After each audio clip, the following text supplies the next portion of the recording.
More US backing for Israel and Palestinian anger. Vice President Mike Pence says the US embassy will be moved to Jerusalem next year.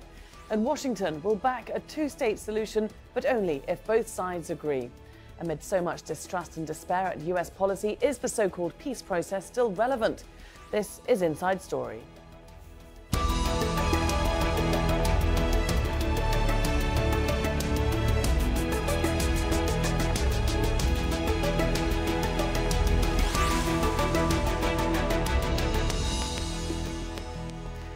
Hello there and welcome to the programme. I'm Laura Kyle. Donald Trump's recent recognition of Jerusalem as the capital of Israel provoked protests and outrage amongst Palestinians, their allies and other critics worldwide.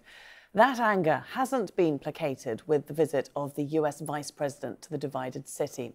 Israeli-Palestinian members of parliament were forcibly removed whilst listening to his speech. The applause in the Knesset was especially loud when Pence promised the move of the US Embassy from Tel Aviv to Jerusalem will be complete by the end of next year, and when he repeatedly referred to Jerusalem as the capital of Israel. We'll get to our panel in just a moment, but first, Harry Fawcett reports from West Jerusalem.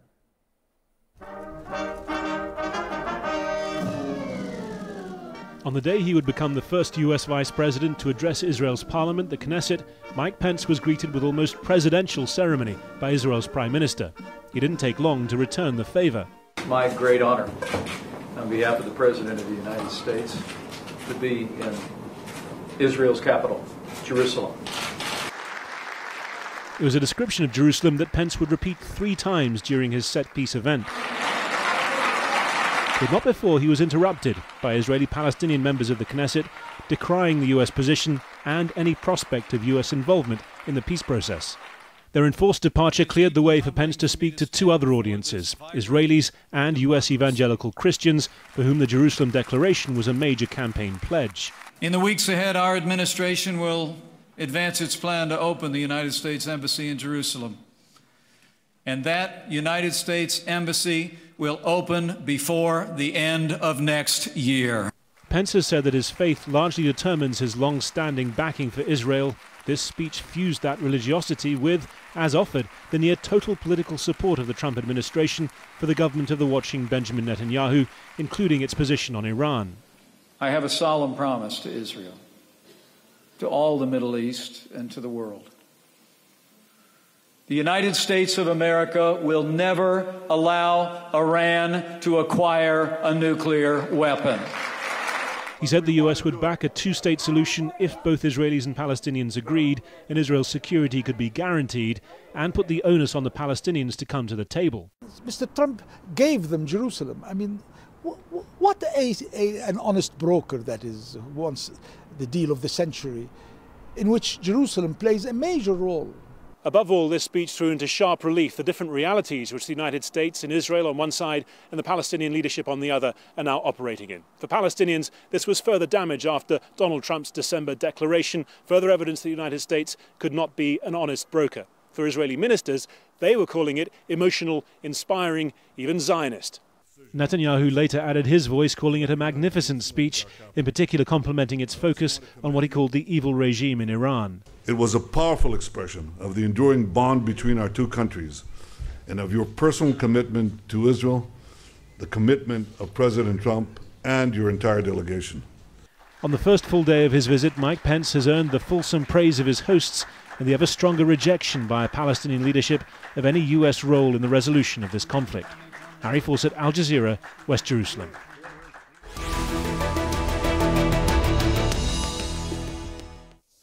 Well, Palestinians say East Jerusalem, which is occupied by Israel, is the future capital of Palestine. The president of the Palestinian Authority has been in Brussels to rally support for a Palestinian state. The talks were about the recognition of the state of Palestine and the importance of this, despite some media saying that it could stop negotiations. Never.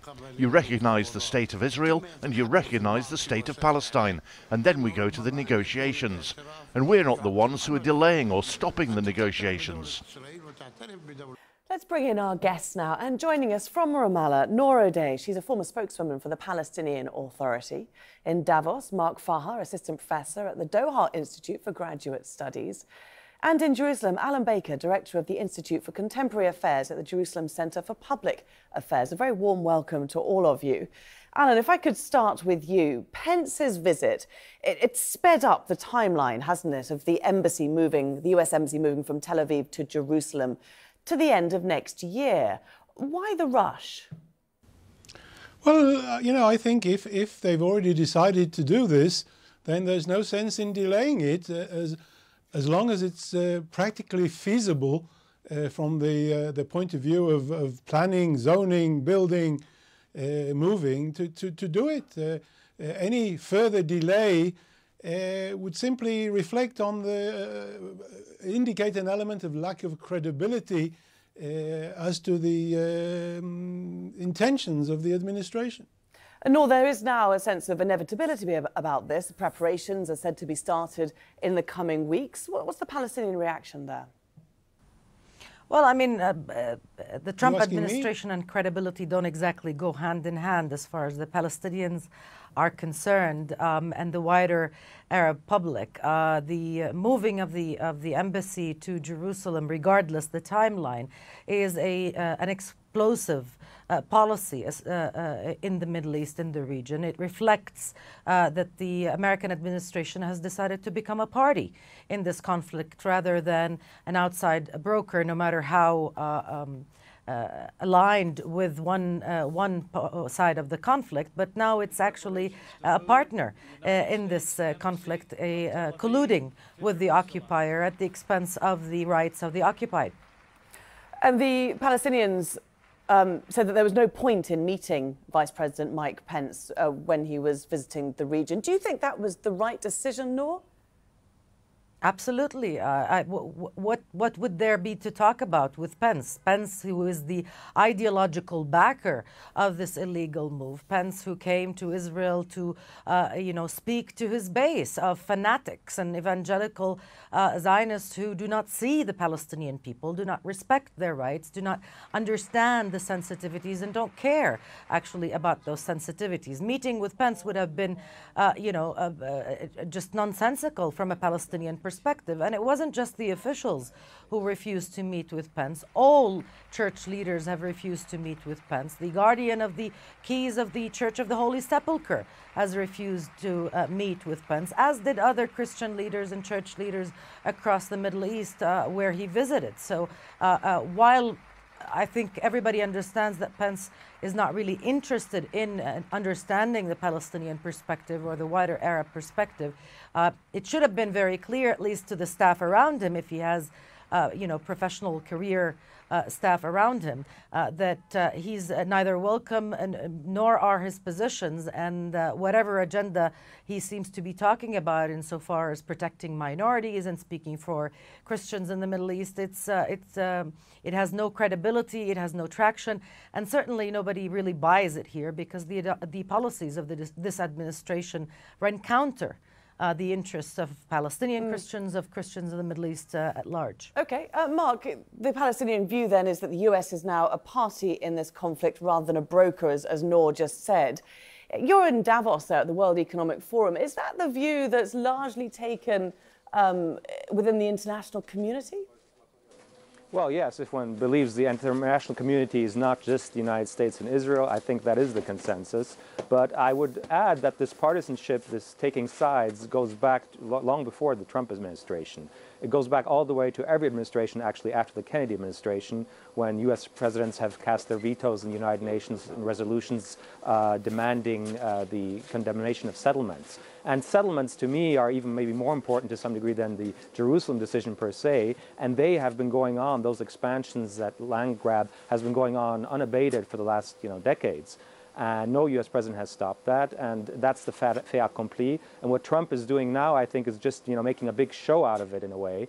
But the deterioration of what the so-called peace process has been going on for a long time. So I don't think it's as revolutionary in that sense, and it's just a accumulation of administrations past. OK. Alan, would you agree with that, broadly speaking? This is the US just laying its cards out on the table, that its position has always been this?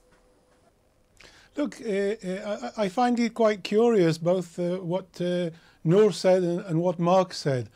Nour, as if she's talking in the name of the Christians, in this area, and she has missed out a lot of very pertinent facts with respect to the way the Palestinians treat the Christians. But apart from that, the Trump announcement and the Pence announcement basically say that this has got nothing to do with the negotiation on the issue of the permanent status of the territories, the issue of Jerusalem, and the issue of borders. So if the Palestinians would have had any sense, they would have come and welcomed a declaration and said, well, we welcome the fact that this is not affecting the negotiation of the peace process. Instead of that, they decided to create a panic and hysteria and try and stir up leaders and governments, and they, quite frankly, they haven't been very successfcessful. Alan, if I could just jump in there just for a moment. I'm sure this is something that perhaps Nour would want to ask you, but I'm just going to ask you myself. How can the recognition of Jerusalem as Israel's capital have nothing to do with its permanent status when all parties agree that it should be part of a final settlement deal? Look, when Trump made his announcement, he said this is without prejudice. This is a question of the relationship between the United States and Israel, rectifying something that's existed for 70 years, that is being recognized by everybody, but hasn't been formally recognized. This is between the United States and Israel. It's got nothing to do with the actual negotiating process, which has to go on.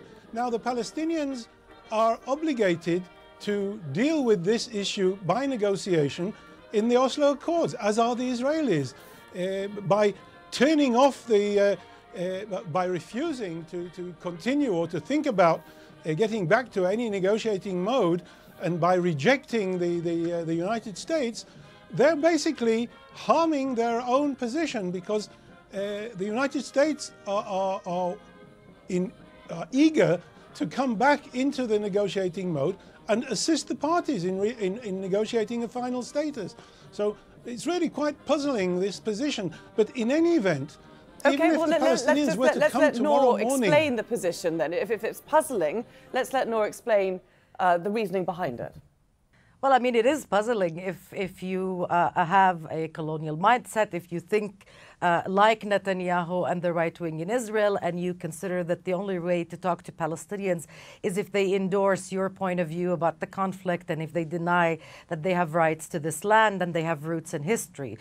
So I might understand the surprise or confusion of your guest. But having said that, the issue of Jerusalem is not an issue between the United States and Israel. It's an issue pertaining to the heart of international law and the international order. It is not the prerogative of the United States to undertake this irresponsible step. And by the way, the Palestinians took a very calm and responsible position. The international community as a whole was extremely concerned, because what the Trump administration said, and I agree with your guest in Davos, that successive American administrations have been extremely biased, but none were so flagrant in their bias. None were so hostile to the international order and the institutions of multilateral cooperation as we've seen with the Trump administration. So the world is rightly concerned that this administration wants to undermine those multilateral institutions, to undermine their standing.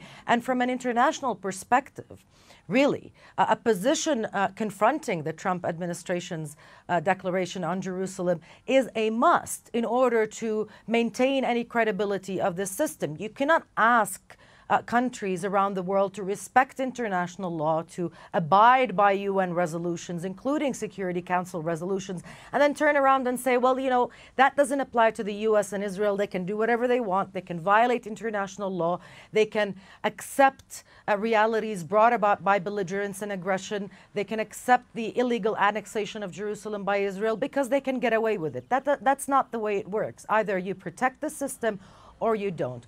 The Palestinian position is in line with international law, and that's why it's in line with the overwhelming majority of countries around the world. Israel and the United States, along with Micronesia and whatever other sub-states of the United States don't agree, that's fine. They stand on the wrong side of international law, and the Palestinians don't plan to join them with that and undermine their own rights. Right. Palestinians are ready to negotiate. They're ready to have a credible political track that is based on international law, but they're certainly not ready to put themselves in a boxing ring where they can be bullied into submission, which is what we've seen being attempted by the Trump administration. And from what we've heard, as far as this big ultimate supposed deal that Trump and his team is thinking about, there is nothing in it that even resembles an acceptable solution that respects the minimum required of Palestinian rights. Okay, Mark, Abbas has been in Europe during Pence's visit. Did he win the support from Europe that he was seeking in light of the US supporting the Israeli position on Jerusalem? I think there is some support in Europe and sympathy for the Palestinians, but unfortunately, or fortunately for the Israelis, the U.S. is to some degree the only game in town, or so it seems. He's trying to leverage European support to counter that, but I doubt that it will be successful. And bear in mind, just going back to what was said, I agree, but I would say that the 40-some U.S. single vetoes in the Security Council since 1970 are testament to the fact that international law has been undermined. I mean, these were 14-1 vetoes. Even President Obama vetoed in 2011, if you remember, a resolution on settlements, condemning settlements. So successive administrations have undermined the rule of law. And yes, I agree, that's a very dangerous situation, because ultimately, if we look at the whole geopolitical situation, it will lead to more tension in the region and possibly even to wars. So I think we should also look at the whole geopolitical scene to understand why this is such a dangerous issue. Okay. Alan, the Palestinians have said that they are open to an international process when you're looking at the peace process with the US involved. It's been stated by the Palestinians that they cannot now deal with the US as an honest broker.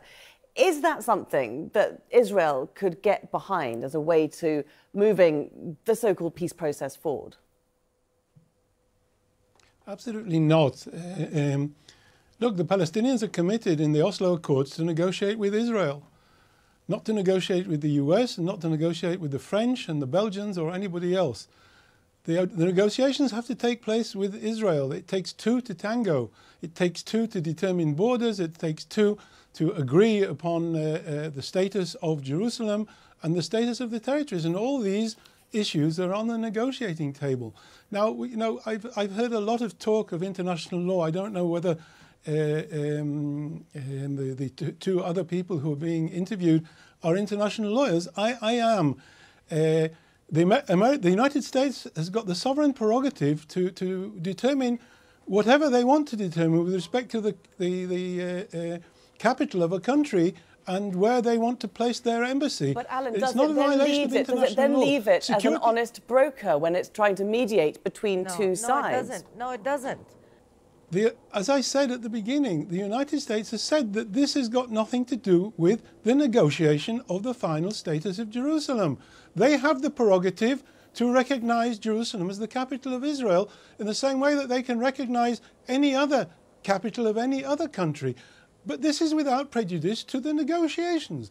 Why would the Palestinians choose to take umbrage and to get into a huge panic when they could have come along and said, OK, we're very happy at the fact that this is not going to influence the negotiations. Let's go ahead and negotiate.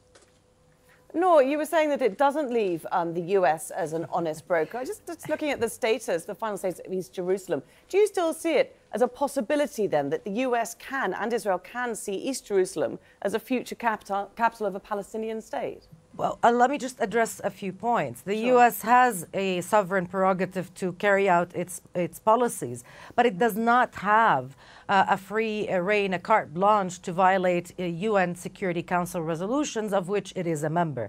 And there are UN Security Council resolutions that say that the annexation of Jerusalem is illegal and that no country should move its embassy to Jerusalem. So let's take that out of the equation and talk about reality, because I seem to hear a lot of arguments that are not really based in reality.